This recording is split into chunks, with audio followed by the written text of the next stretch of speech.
Sobrang gulo na ng sistema. Sa bawat kapatid, tanong ay bumabalot. Bakit ang nasa taas ay tila galit at busok, habang ang samahan ay unti-unting nasasaktan? Kailan ba muling mangingibabaw ang tunay na samahan? Anong nangyari sa sistema ng panibagong henerasyon? Kapatiran kong inaasam-asam na magkiba ang direksyon. Mananinindigan sa tama, may pinaglalaban ng mali dahil sa hunyangong lideratong mahilig magkunwari. Pag walang bahala sa mga miyembro, labis na kasakiman. Kunwari tapat sa kapatiran pero salat sa nagawa. Pagkunwari sa mga miyembrong gumamit ng salita, nilaso ng mga isipan ng miyembrong walang alam.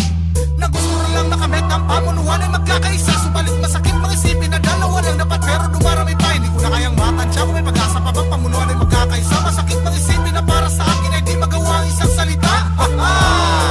Ano ang dapat na gawin? Linisin natin ang budhi ng mga namumuno.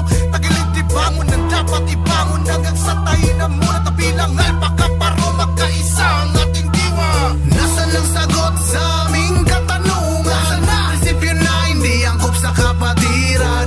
Sistemang balik ko ito ang lumaganap. Kasagutan lang ang nais namin na malaman. Nasaan ang sagot sa aming katanungan? Yung kasagutan na angkop sa kapatiran. Mga negatibong nangyayari sa ating samahan. Kasagutan lang ang nais namin na malaman. Sa dami ng mga tanong di na kailangang ibulong. Kailangan namin ng sagot kung bakit ba nagkaganon ang kapatirang alpaka paro. Bakit ba ganito? Imbis na magkaisa ngayon nahati sa tatlong konseho sa isa't isa'y merong namamagitan. Ganun na ba kalupit dito sa ating kapatiran? Kapatiran na dapat magkaisa at magmahalan. Pero bakit ba ganun? Kanya-kanyang nagpasikatan. Pasikatan sa bawat isa't isang nasasakupan. Siyempre nasa laylayan agad yang nagsusunuran. Kahit alam naman natin ang tama at mali, bakit pa ipinipilit na tama ang siyang mali? Ito na ang panahon para sa takdang pananong. Kailangan nyo nang sagutin kung bakit ba nagkaganon ang kapatiran natin to. Baka pwede pang mabuo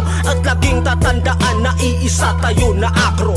Nasaan ang sagot sa aming katanungan? Prinsipyo na hindi angkop sa kapatiran. Sistemang balik ko ito ang lumaganap. Kasagutan lang ang nais namin na malaman. Nasaan ang sagot sa aming katanungan? Yung kasagutan na angkop sa kapatiran. Mga negatibong nangyayari sa ating samahan. Kasagutan lang ang nais namin na malaman. Ano nga ba ang kasagutan na nais malaman?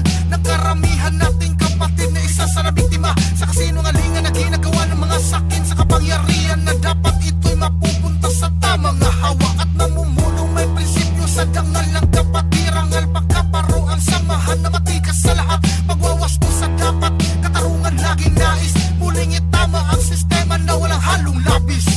Ang mga nakaraan na patapusin na problema na kalipas ay ayusin na napapansin na karamihan ng mga membro natin isang layunin na simple sagot ang kailangan ng mahal kong kapatiran. Kayo nasa taas na dapat sasagot sa lahat ng aming katanungan. Ang tanging hiling na lahat mag-isa na ang bawat pagkat dahil yan ang hiling at gusto na mangyari ng karamihan na dapat kayo ang gagawa.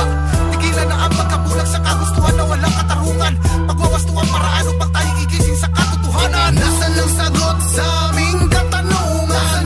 Prinsipyo na hindi angkop sa kapatiran. Sistemang balik ko ito ang lumaganap. Kasagutan lang ang nais namin na malaman. Nasaan ang sagot sa aming katanungan? Yung kasagutan na angkop sa kapatiran.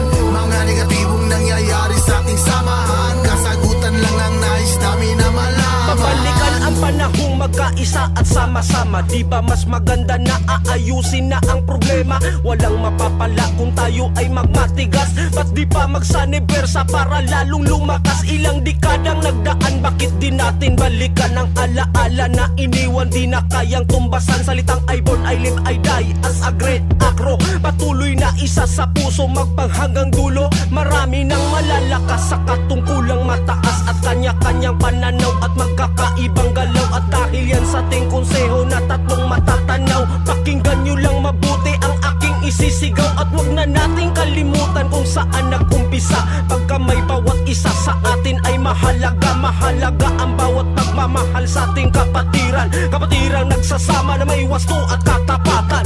Nasaan ang sagot